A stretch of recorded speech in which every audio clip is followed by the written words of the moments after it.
This is the story of the rise and fall of 23andMe. It's a cautionary cyber flashpoint about what happens when companies don't manage security right. I mean, this shows us how security puts customers at risk of being placed on ethnic hit lists.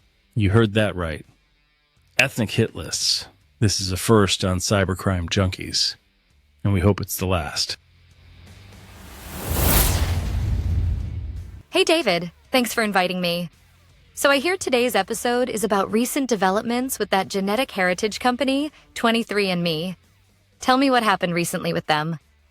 There was that data breach, and we heard there was some major upheavals with the executive team recently. Seems totally crazy. Dying to dig in. Tell us what you found out. You bet. Thanks for asking. Oh, yay, for sure. For everyone, remember, guys, you can always text Cybercrime Junkies direct to the podcast studio by sending a text straight to 904-867. 4466. That number again is 904-867-4466. It sends your text questions straight to us. Okay, tell us what you found out about this crazy story, David.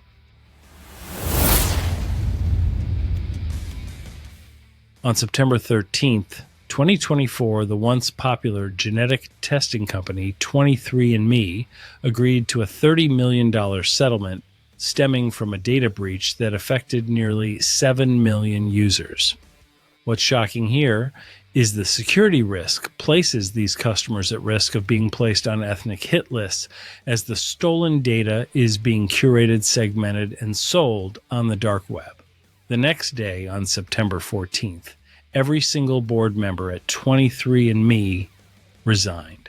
The day before all the company board members resigned, genetic testing company 23andMe agreed to pay $30 million to settle a class action lawsuit stemming from a 2023 data breach that exposed the personal information of 6.9 million customers. The settlement, filed in federal court and pending a judge's approval, resolves all claims and causes of actions related to the breach. But the company's entire board resigned, and it stands today as a shell of its former self.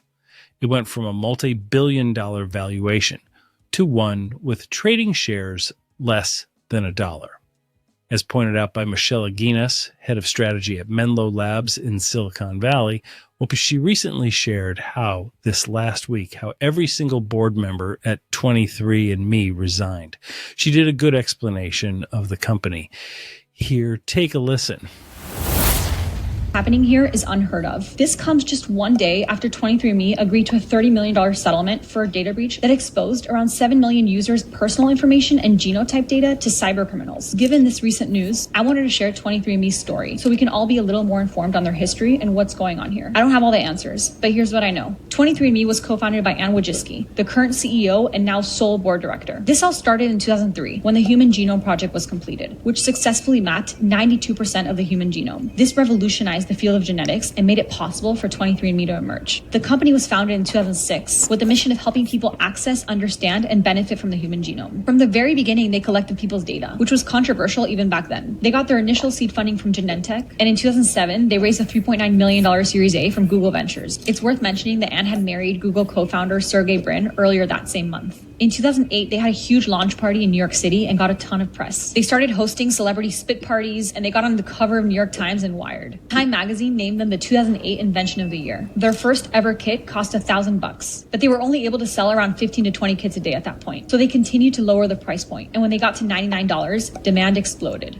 This early traction allowed them to raise a total of $100 million in venture funding between the years of 2009 and 2012. In 2013, the FDA ordered 23andMe to go through FDA approval. They got approved in 2015, and this gave them a huge competitive advantage because now they were the only company that was legally allowed to sell these tests. By 2015, they had close to 1 million people in their database. That's when Anne realized that this library of data could be valuable for therapeutics. According to her, drugs that were developed using genetic information were 2 to 3 times more likely to be successful. So they decided to raise $115 million in Series Series E funding led by Fidelity and start their own therapeutics division, literally using 23andMe test results to develop drugs and medication. That's when Richard Scheller got involved as chief science officer and head of therapeutics. He's one of the board members that just quit. He helped put together their entire strategic plan, who they had to hire, how much it would cost to build the lab, how long it would take to develop drugs. They became a biotech company. In September 2017, they raised a $250 million Series F round led by Sequoia Capital. The partner on that deal, Rolef Batha, is another one of the board directors that just resigned. By 2018, their brand awareness hit an all-time high, and they had close to 8 million people in their database. But by 2019, their sales started to decline, and there was growing concerns about privacy. People wanted to know what was happening to their data. They also faced a business model problem, because 23andMe is a one-time purchase, not a repeat one, which doesn't make it very scalable. So in 2020, they laid off 14% of their workforce and launched 23andMe Plus, an annual subscription service. In June 2021, the company went public and hit its all-time high valuation of $6 billion. Using this IPO money, they acquired Lemonade Health to start providing telehealth services as well, since that had taken off after the pandemic. But this also increased their operating costs, and privacy concerns continued to grow. Their stock started plummeting. It dropped below $1 in 2023, and they risked being delisted from the NASDAQ. That brings us to this week.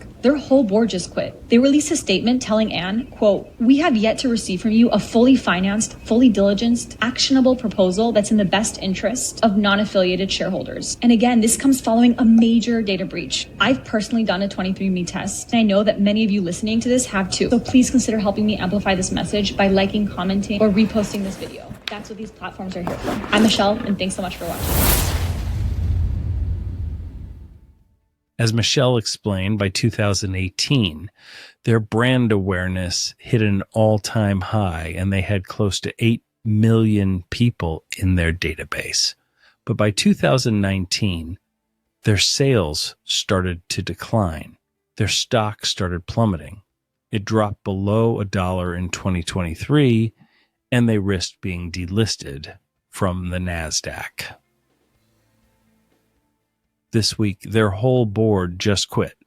They released a statement telling Anne, quote, "We have yet to receive from you a fully financed, fully diligent, actionable proposal that's in the best interest of non-affiliated shareholders." And again, this comes following the major data breach we are now discussing. The claims made by victim customers of 23andMe were made in allegations inside 40 lawsuits launched across the U.S. against 23andMe because of the company.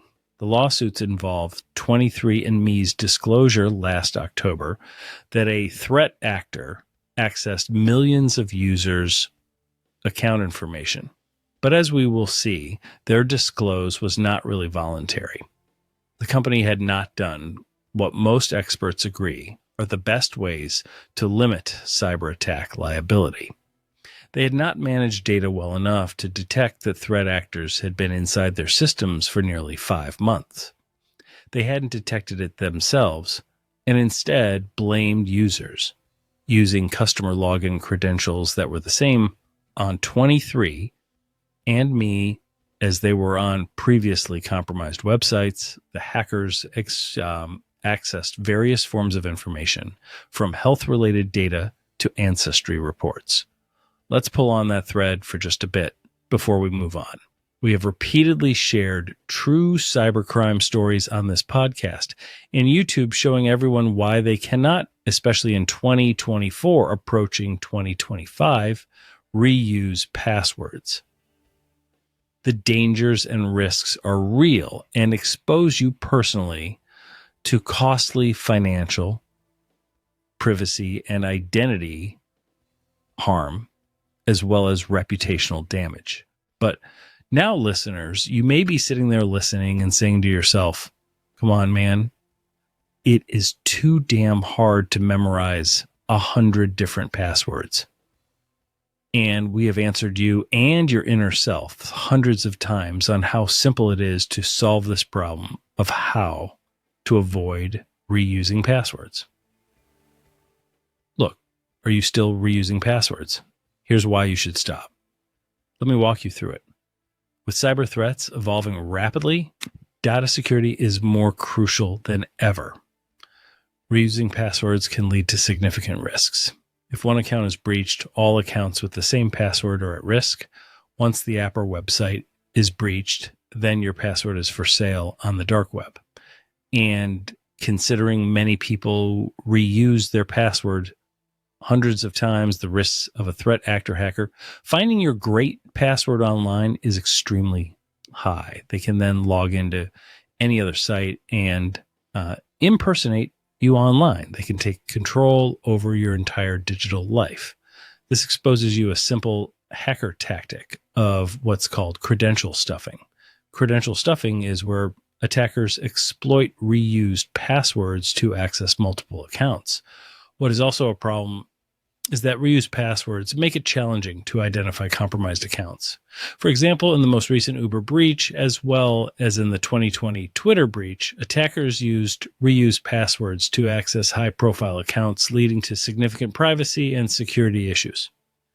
If your password is reused, you risk compromising all things that are important to you: your privacy, your identity, your private health information, your financial data, and work-related information.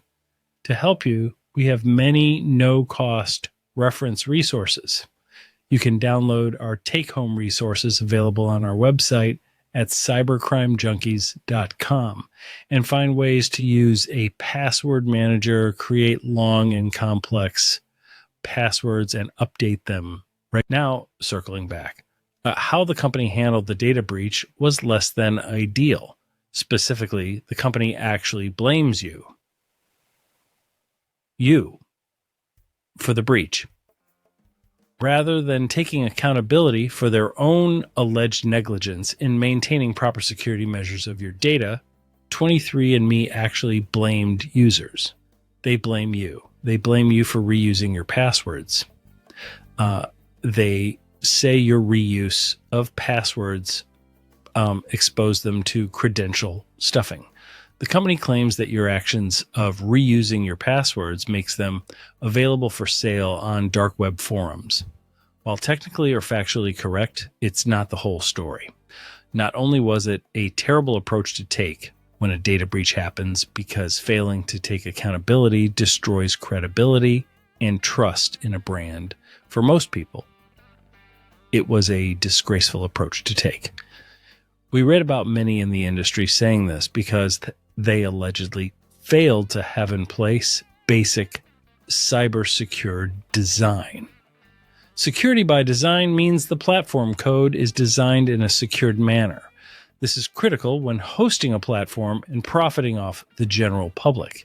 Here, they failed to have standard real-time detection, adequate threat hunting, and they had designed their platform in a way which allowed the initial compromise to expand to millions more.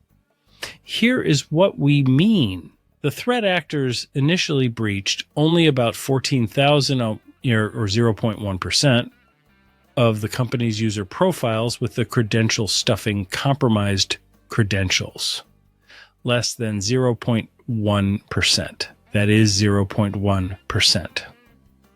Doing basic math by analogy, this means that any fault they could attribute to their users only amounted to less than 0.1% of the fault here.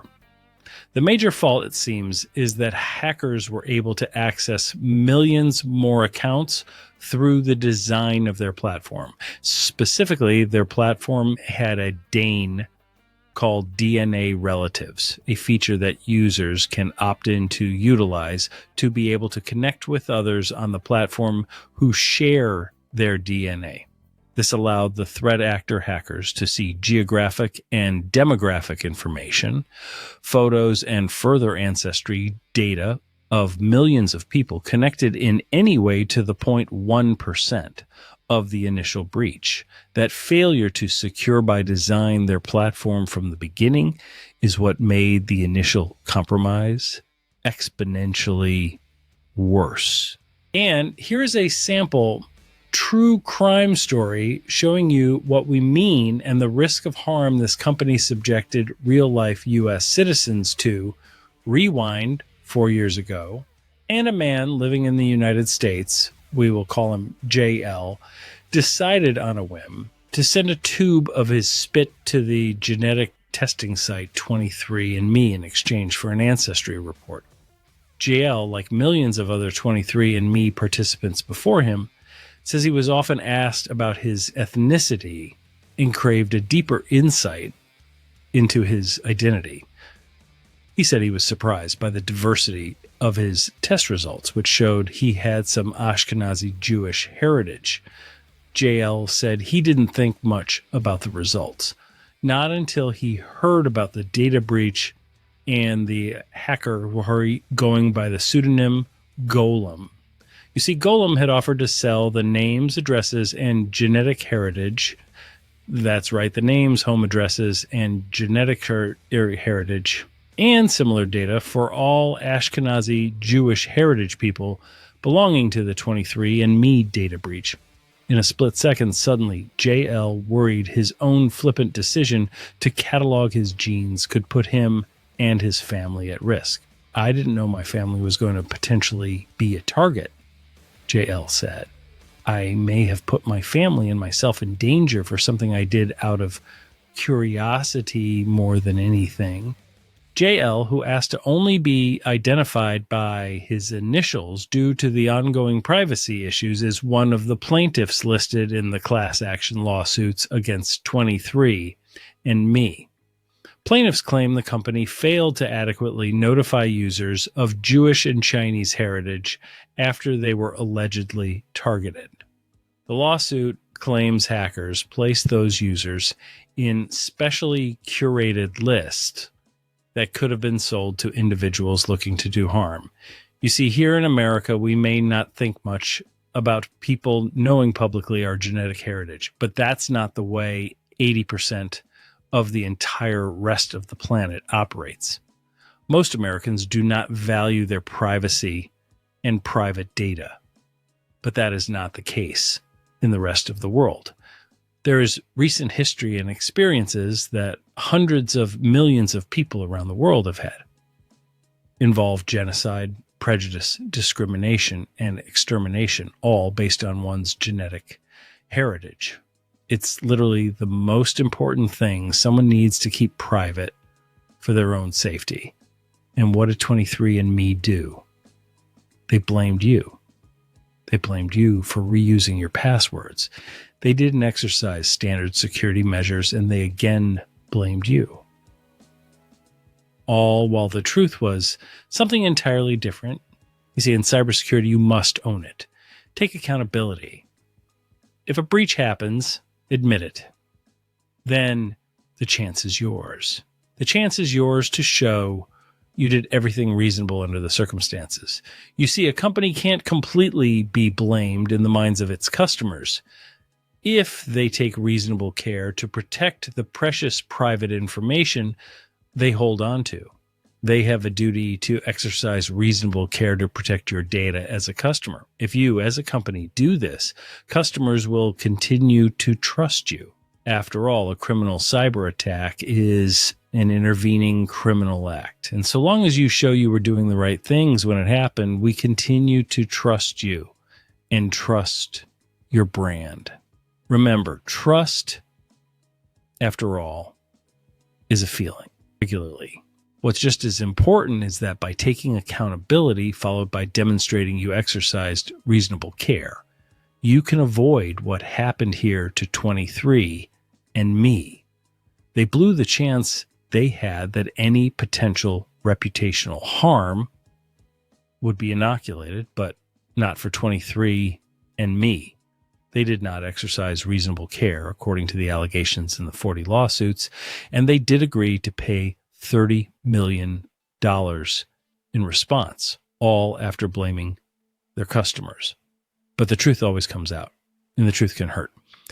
23andMe only publicly acknowledged the hackers' attacks after one user posted about the up-for-sale data on a 23andMe subreddit in early October. An investigation digging into the incident revealed hackers had actually been trying, sometimes successfully, to gain access since at least April 2023. What does that mean? Why is that fact important? Simple. The threat actors had gained access for 5 months before it became public knowledge of the breach. The attacks are alleged to have continued for nearly 5 months through the end of September. In an email sent to The Guardian, a 23andMe spokesperson said the company did not detect a breach within 23andMe systems and instead attributed the incident to compromised recycled login credentials from certain users, so they didn't detect the breach. Yet the threat actors had the data and were curing racially motivated lists for sale based on people's genetic heritage. And 23andMe had not detected the breach, and they blamed their customers. Hackers accessed users' uninterrupted raw genotype data and other highly sensitive information, like health predisposition reports and carrier status reports gleaned from the processing of a user's genetic information. Worse still, 23andMe confirmed the thieves also accessed other personal information from up to 5.5 million people who opted into a feature that lets them find and connect with genetic relatives. The failures of 23andMe exposed their customers to being placed on a genetic heritage hit list. Did you catch that? As a customer who they profited from, you are now at risk of being placed on a genetic hit list.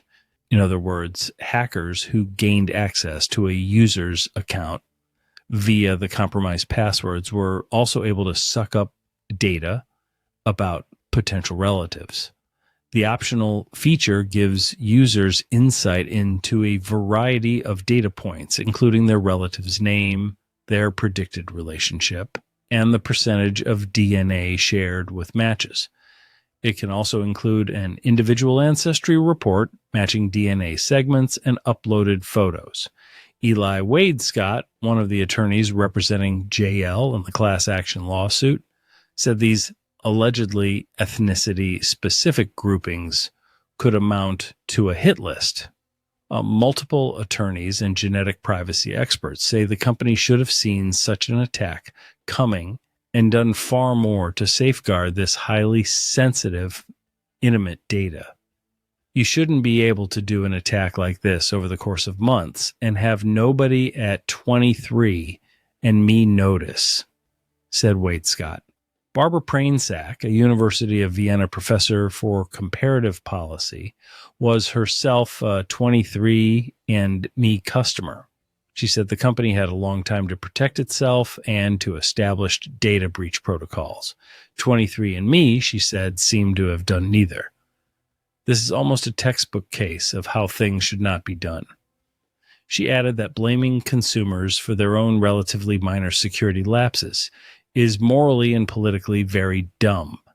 Regardless of the settlement and 23andMe paying $30 million, the allegations will live on in infamy.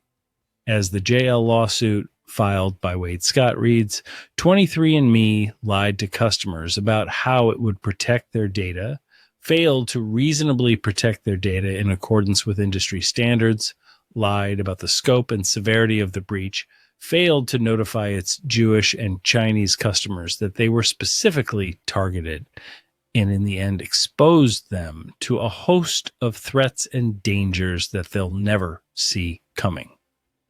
In the end, 23andMe is left without any board members and a stock less than $1, even after this lawsuit is settled. The victims here are their customers. Customers that the company profited off of for years and who trusted the company with their genetics are left with a risk that they will never see coming. Customers will continue to face threats caused by the acts of 23andMe that they will never see coming. That's the legacy of this brand. We, the customers, will never see it coming.